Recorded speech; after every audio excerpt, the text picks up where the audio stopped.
Welcome, wanderers of the unseen, to the shadow behind you.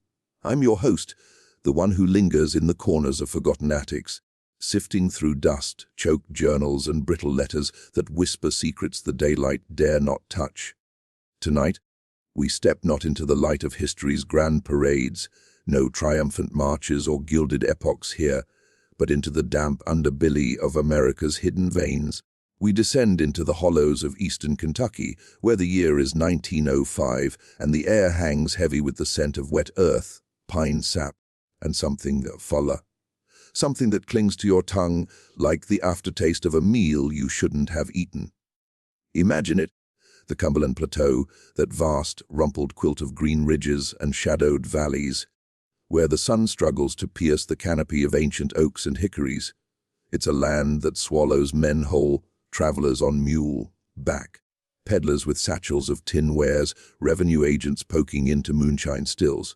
In 1905, these mountains were a world unto themselves, cut off from the clamor of Louisville's steamboats or Cincinnati's factories by rivers that swelled like angry veins in spring and trails that turned to sucking mud come autumn. Here, isolation wasn't just geography, it was a living thing, a fog that seeped into bones and bred suspicions as thick as the brambles. But tonight's tale isn't of the mountain's wrath, no rockslides burying hamlets or feuds spilling blood like cheap whiskey. No, this is the story of kindness turned to rot. Of two brothers, pillars of their pinch community, whose open hearths and steaming suppers masked a hunger that echoed back to the oldest, blackest folklore of the hills. Isaiah and Elijah Blackwood, names that once evoked nods of respect in church pews and murmurs of gratitude at town meetings. They were the wayfarers' saviors, the lodge keepers who offered bed and board to the weary, the storm-lashed, the lost.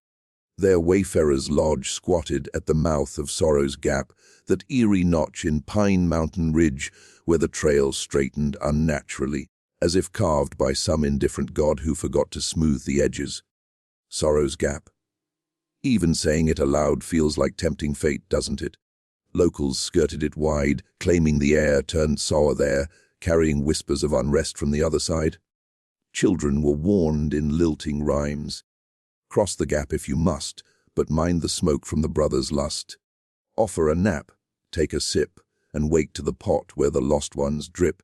Folklore, you say? Aye, but folklore has teeth in these parts, and in October of 1905, those teeth sank deep into a young woman named Mary Calloway, who stumbled from that gap like a spectre reborn, her eyes hollowed by sights no soul should witness.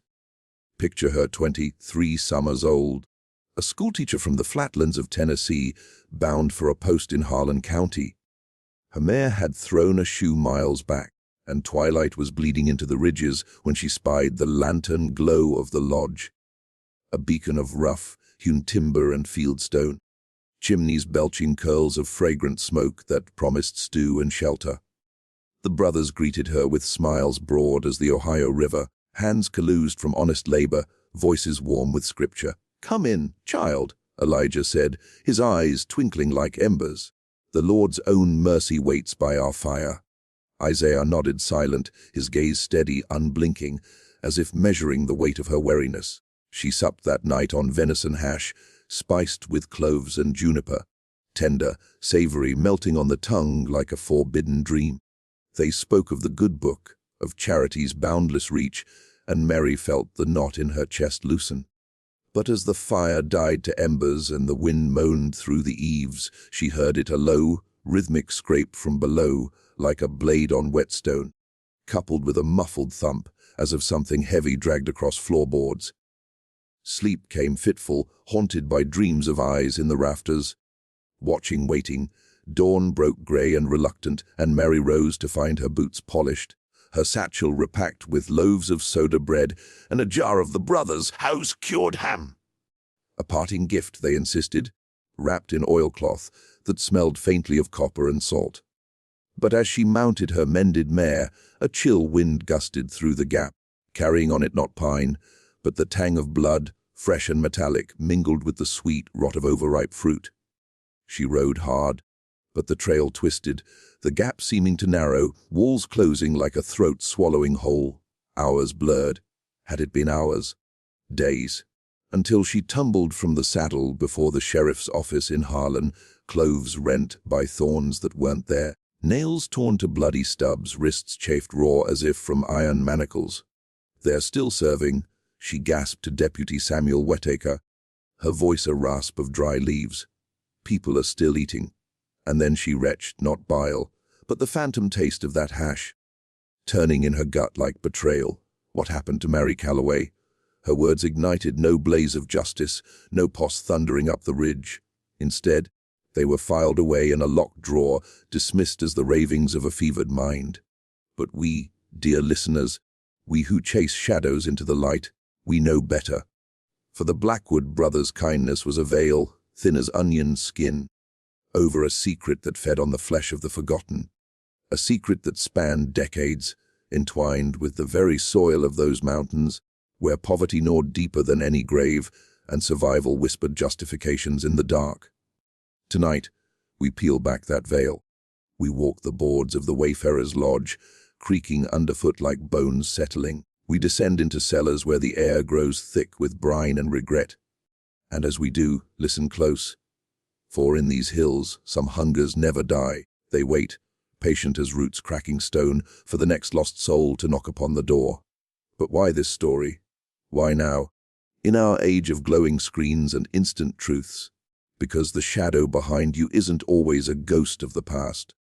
It's the complicity in your own heart, the way we look away from the unpalatable, salt our wounds with silence, and sup on the fruits of our indifference.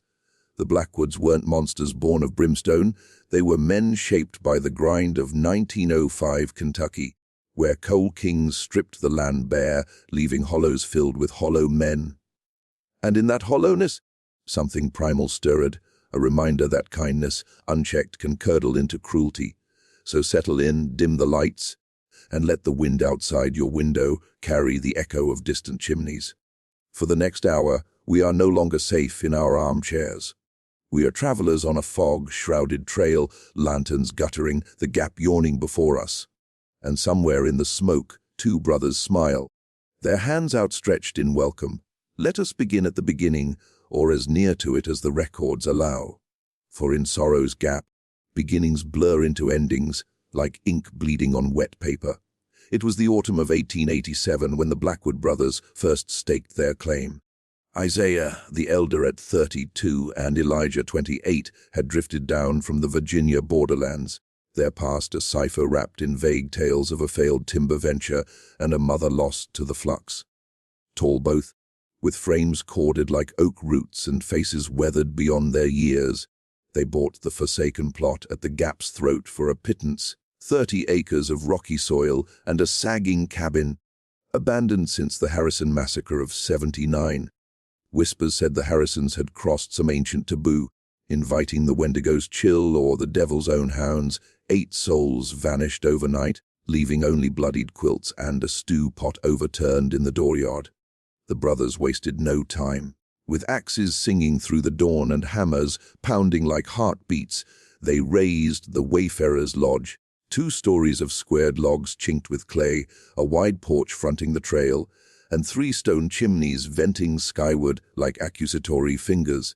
The sign they hung, carved by Elijah's steady hand, red rest for the weary, bread for the hungry, flanked by a crude cross. They cleared a paddock for mounts, dug a well deep as a grave, and felled enough pine to frame a root cellar beneath the floorboards. A necessity, they claimed, for preserving the hunt against winter's bite. Word spread slow in those days, carried by peddlers' tongues and church bulletins. By spring of '88, the lodge was a fixture, a godsend for the circuit riders and timber scouts, threading the gap to shave days off the Harlan-Penneville run. The brothers' hospitality was legend: hot cornbread slathered in sorghum, beds stuffed with goose down, and prices fair as the Sabbath, often waived for the indigent or storm-bound. Isaiah handled the ledgers, his script precise as a surgeon's incision, while Elijah cooked, his stews a symphony of savory depths, laced with herbs foraged from the Gap's shadowed flanks. "The Lord provides," he'd say, ladling portions with a wink, "and we but season his bounty." The community embraced them. In Tiny Sorrow's Holler, a cluster of clapboard shanties and a one-room schoolhouse. The Blackwoods tithed generously to Pastor William Jennings' flock, their pew the first filled each Sunday. Jennings himself preached a sermon in '89 lauding their Christian industry, quoting Proverbs on the sluggard's folly while the brothers nodded solemn, hands folded like praying mantises. Old-timers like Martha Hoskins, widowed and bent as a scythe, recalled Elijah mending her fence gratis, his laughter booming like thunder in a barrel. Fine boys, those Blackwoods. She'd cackle over checkerboards, feed a body till they're fit to burst. But cracks formed early if you knew where to peer. The gap itself was cursed ground, or so the Cherokee remnants claimed, trails once sacred to the Nanihi, little people who lured the greedy to feasts that ended in bones. White settlers dismissed it as papist nonsense, yet few lingered after dusk. The wind there carried moans, they said, like distant keening or the rattle of chains in a flooded mine. The brothers seemed immune, their lanterns burning late, smoke curling steady from all three stacks even in dog-day heat. By 1890, peculiarities mounted. The county coroner, one Amos Greeley, logged the first strange find, a peddler's nag wandering riderless, saddle askew near the lodge. No trace of Elias Thorne, the tin peddler, save his satchel half, buried in loam, contents pristine. Greeley chalked it to mountain missions, beers perhaps, or a tumble into the gorge, but noted the absence of blood or drag marks. Similar reports trickled in: a circuit preacher, Brother Amos, vanishing in '92 after praising the brothers, miraculous mutton. A pair of surveyors in '94, their theodolite recovered from the well, polished clean. The brothers' procurements raised brows too. From Lexington merchants came shipments, 200 pounds of coarse salt yearly, enough to cure a herd, bolts of butcher's twine thick as fingers, crates of cloves, juniper berries, and bay leaves in quantities fit for a banquet hall, copper kettles broad as wagon wheels, ideal for rendering fat, and, curiously, surgical implements, a bone saw etched with Cincinnati hallmarks, scalpels sharp as sin.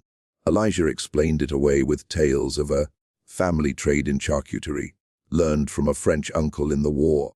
But eyes lingered on the locked shed behind the lodge, where shadows moved at odd hours and the air hummed with the buzz of flies, even in frost. Travelers' yarns added threads to the tapestry.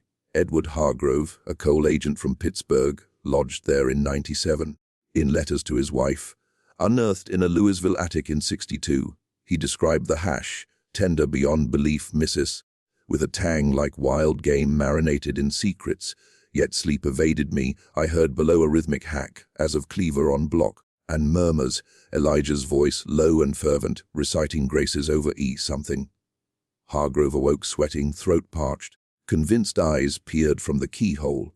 He departed hasty, refusing the proffered ham, and 6 months later wasted away in his bed, raving of flesh that knows its own. Millicent Parker, a botanist charting flora in EO01, fared little better. Her field notes, archived at the Smithsonian, detail the unease.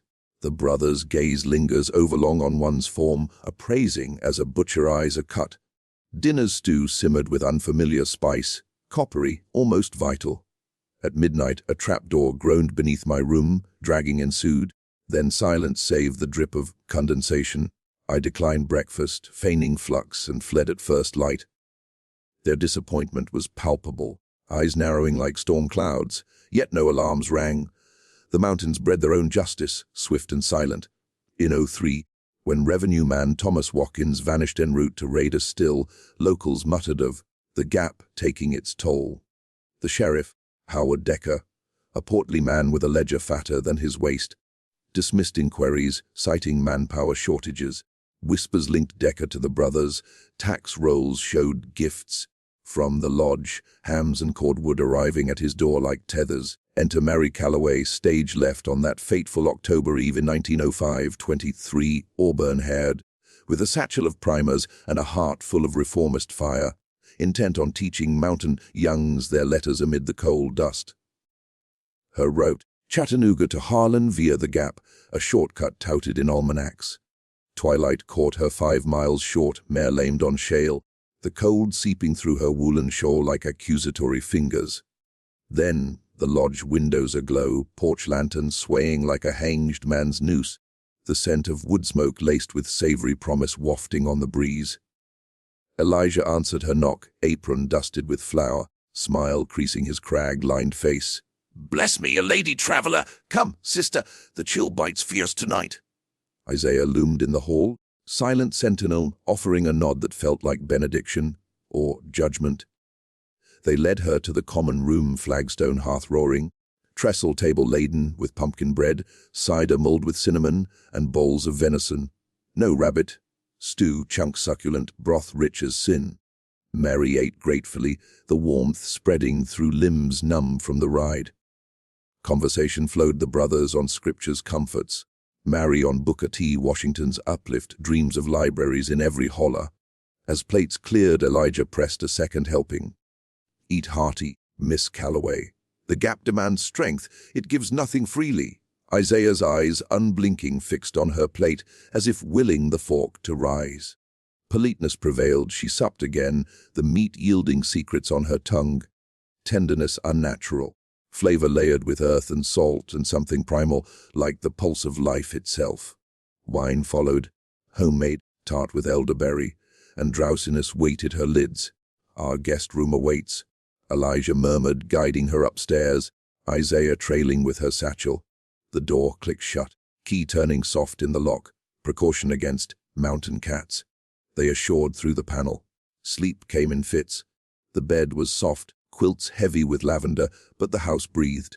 Walls creaked like lungs drawing breath, floorboards sighed under invisible treads. Then, the sounds from below, a heavy scrape, furniture shifted, followed by a wet thunk, rhythmic insistent. Thump, thump.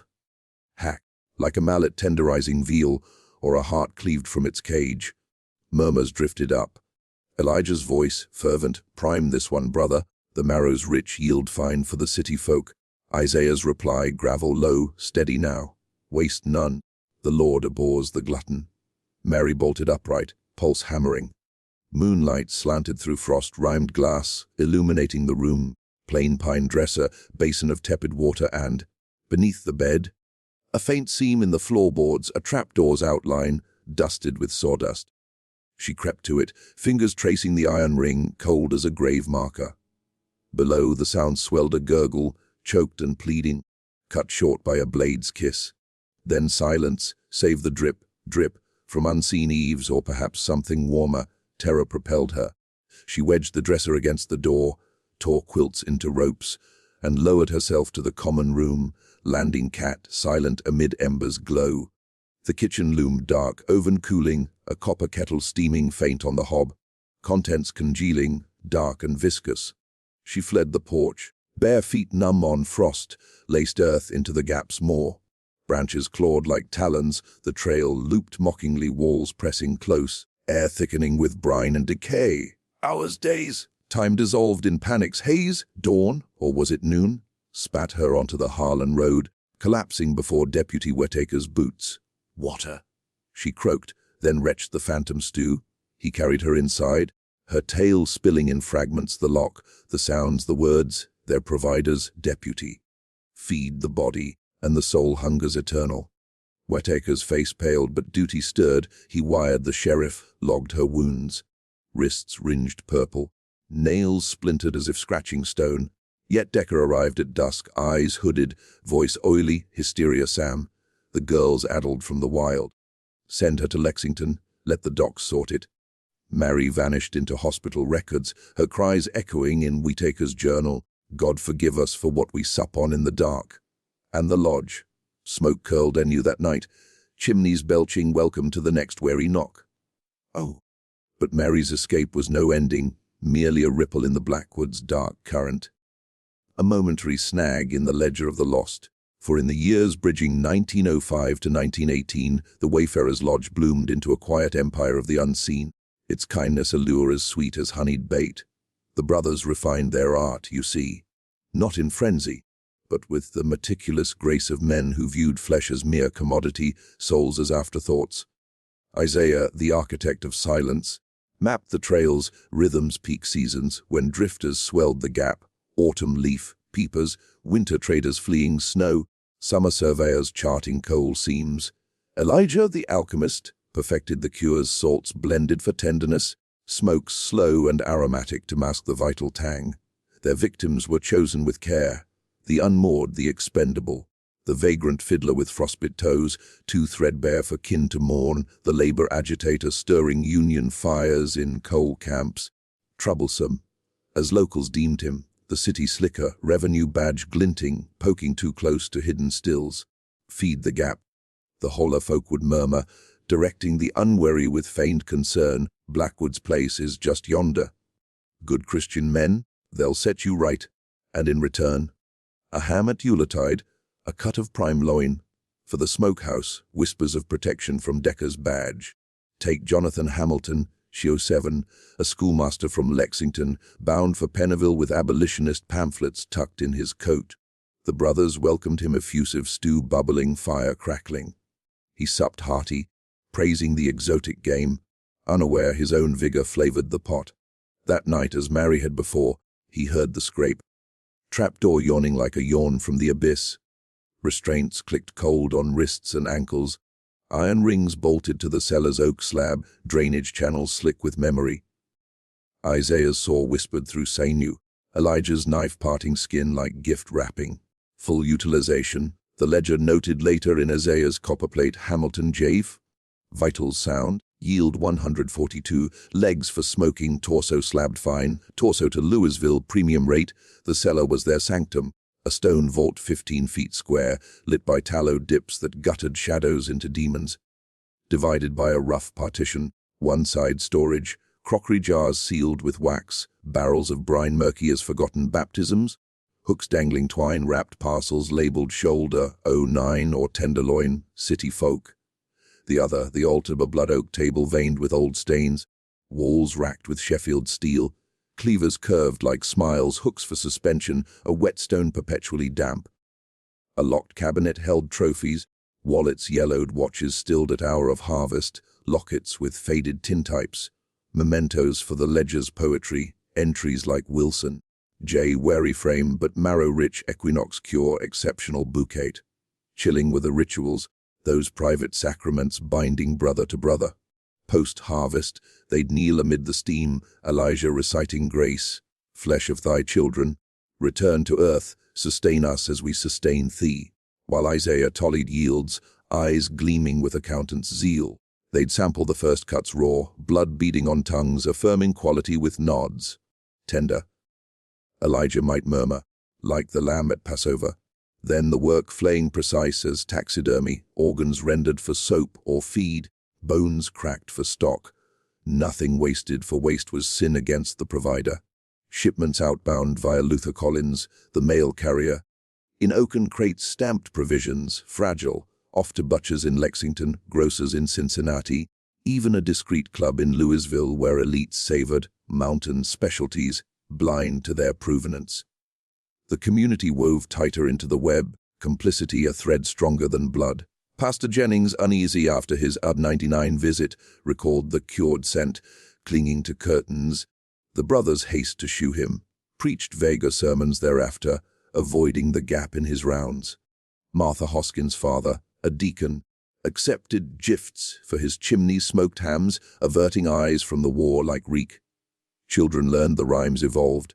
Brothers black with smiles so wide, offer stew from the other side, eat their meat, join the feast, become the next unholy beast. Yet no child strayed close, the gap was taboo, a place for sending problems packing. Conflicts simmered beneath. In '09, a drifter named Silas Crow survived a night, too canny feigning sleep till dawn, fleeing with tales of butchers' hymns sung below. He reached Pennville, rousing a deputy, but Decker intercepted, branding him a rum-soaked liar.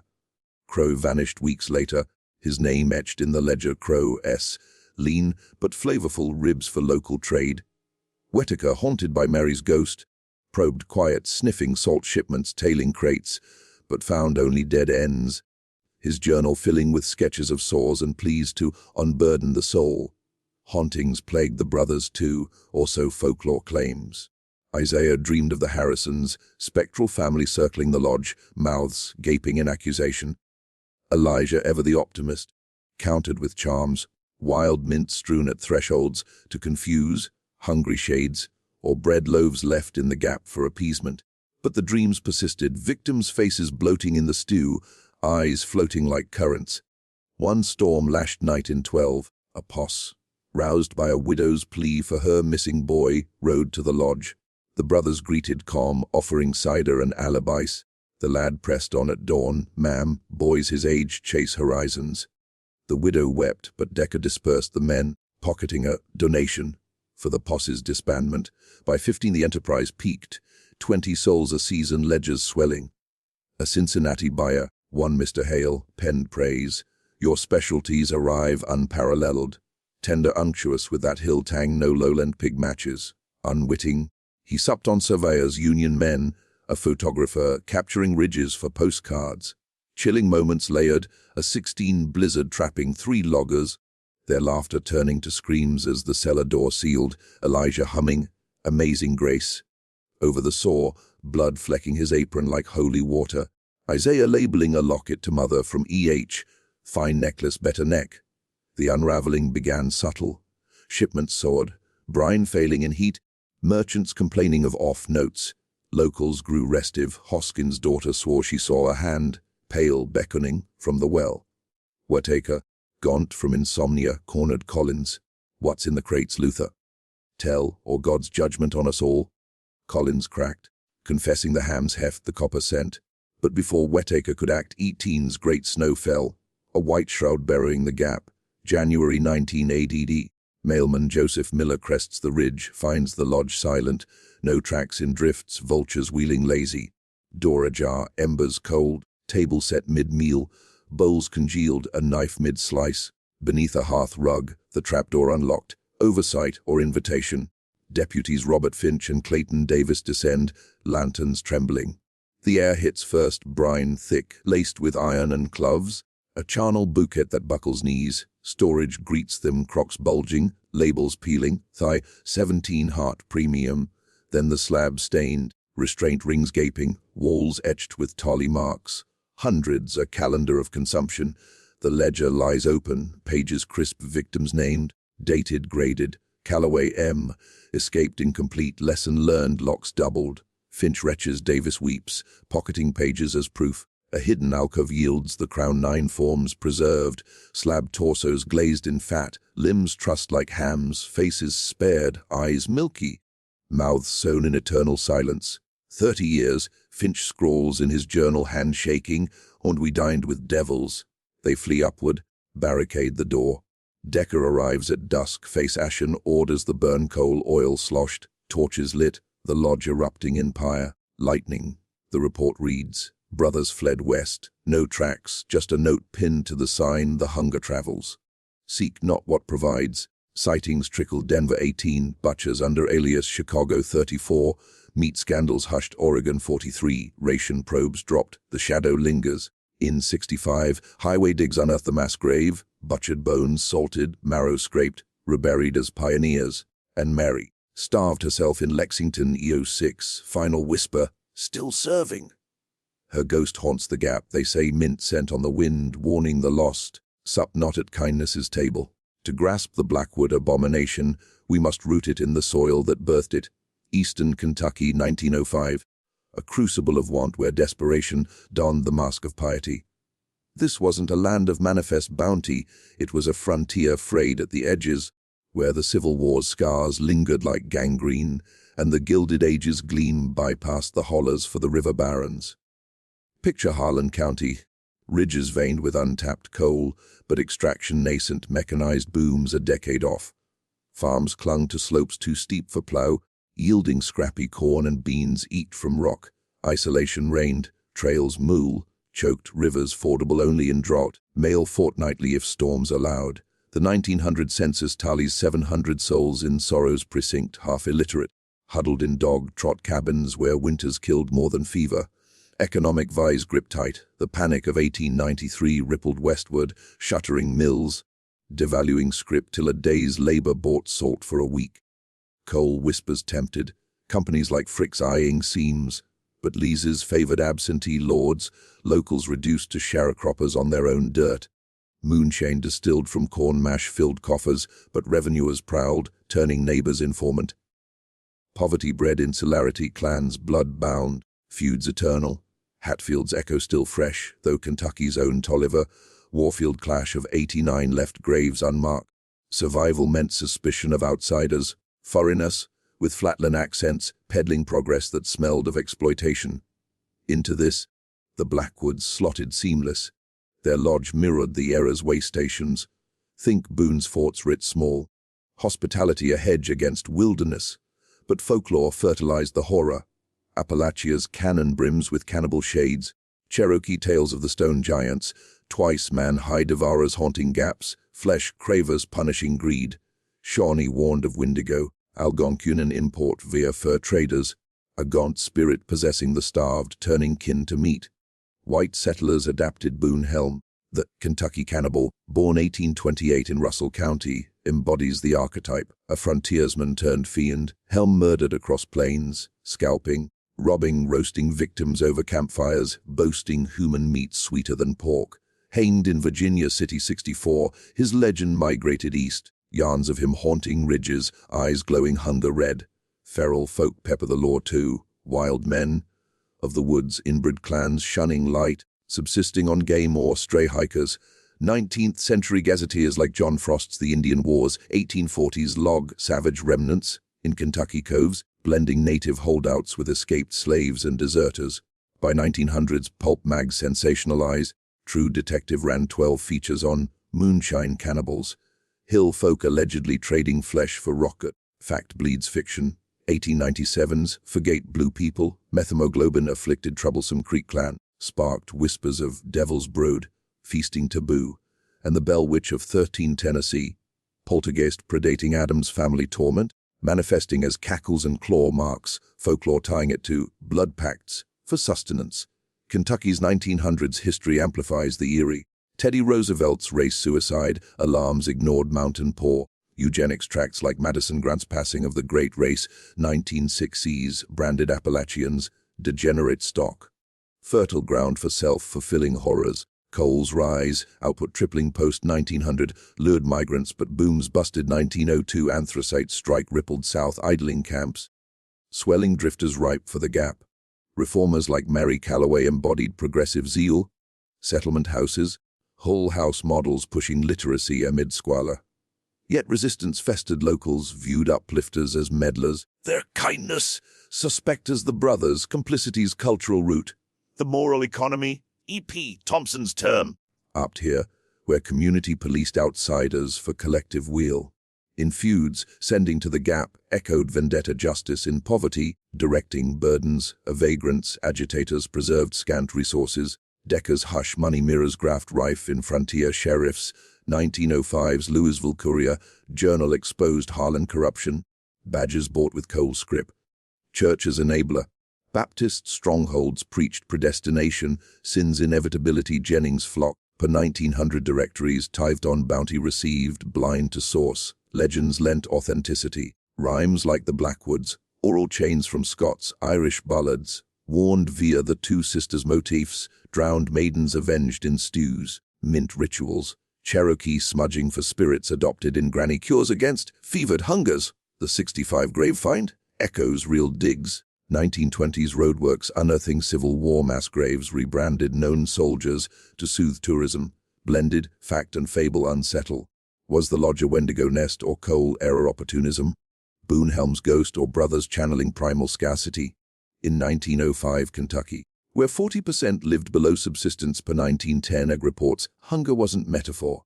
The Blackwoods' secret thrived in that fertile dark. History's chill breath on folklore's neck, birthing authenticity too gruesome for gazetteers. Beneath the Blackwoods' legend atrocities lies a labyrinth of the psyche, a mirror held to humanity's undercarriage where kindness curdles and hunger howls primal. This isn't mere campfire gore. It's a scalpel to universal fears, the devouring other within, the complicity that binds us in silence. Psychologically, Isaiah and Elijah embody the banality of evil, Arendt's quiet bureaucrats of horror. Isaiah's unblinking gaze. Classic psychopathic detachment, Perclecley's mask of sanity, empathy absent, yet charm deployed as lure. Elijah's fervor graces over the slab, dissociative ritual, sacralizing the profane to stave madness, akin to serial taxonomies in Hickey's profiles, organized killers systematizing chaos into sacrament. Their duality, hospitality's mask over carnage, taps Jungian shadow, the repressed beast erupting in isolation. The gap symbolizes liminal space, Turner's right, of passage threshold where norms dissolve. Travelers cross, shedding civilization, brothers embody the devouring archetype. Wendigo as self, starvation psychosis, where scarcity births anthropophagy. Folklore's Wendigo psychosis, documented in Ethnopsychiatry Parker 68, manifests paranoia, gustatory hallucinations, the Blackwoods, shaped by 93 panics nor, externalized it commercially, flesh as currency in a barter economy void of cash. Universal fears, the supt upon self, cannibalism's ultimate violation, Freud's oral stage regressed to terror.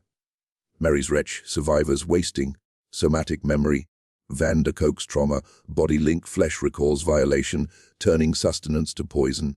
Complicity's sting cuts deeper, Holler's moral economy, prefigures Milgram's obedience, Zimbardo's prison rolls.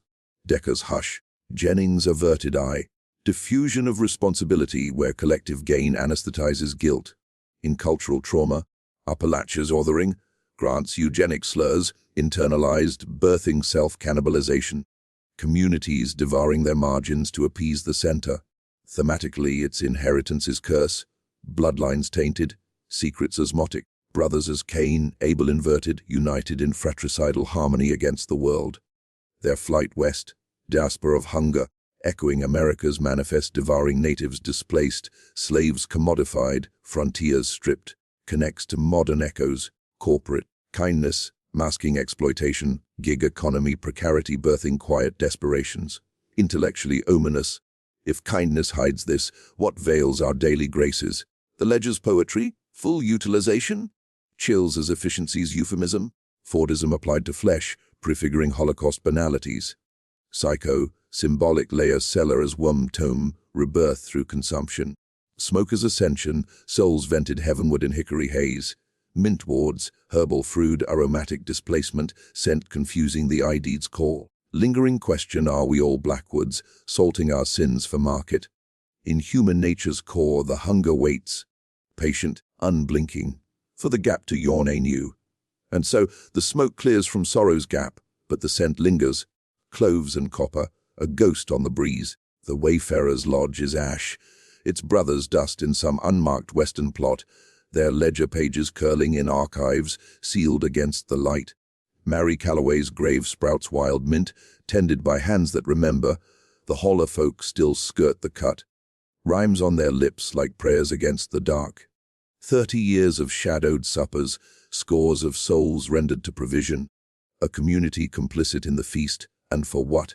A ham at the door, silence bought cheap as salt. Yet closure eludes, as it must in tales like this. The 65 Bones, reburied Hasty Hales Club, shuttered in scandal, sightings of grey-haired butchers in Denver dives, hawking hill specialties. Did the hunger die with them or migrate, seeding new gaps in flatter lands? Dr. Phelps' monograph, The Providers, gathers dust in Lexington stacks, rejected for sensationalism, but read by night lights in grad students' dorms, birthing theses on the unrepressed.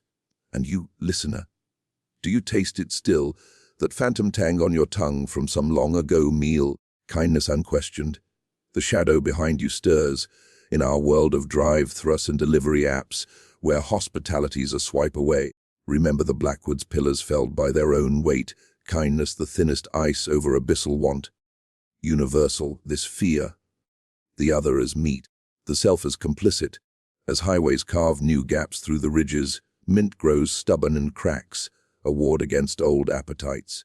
Sleep light tonight, wanderers. Check the locks, sniff the air for smoke unbidden. And if a lantern beckons from the fog, pause, ask what it offers and what it hungers for in return, for in the end the gap never closes, it waits, patient as roots, for your knock upon the door. Until next shadow,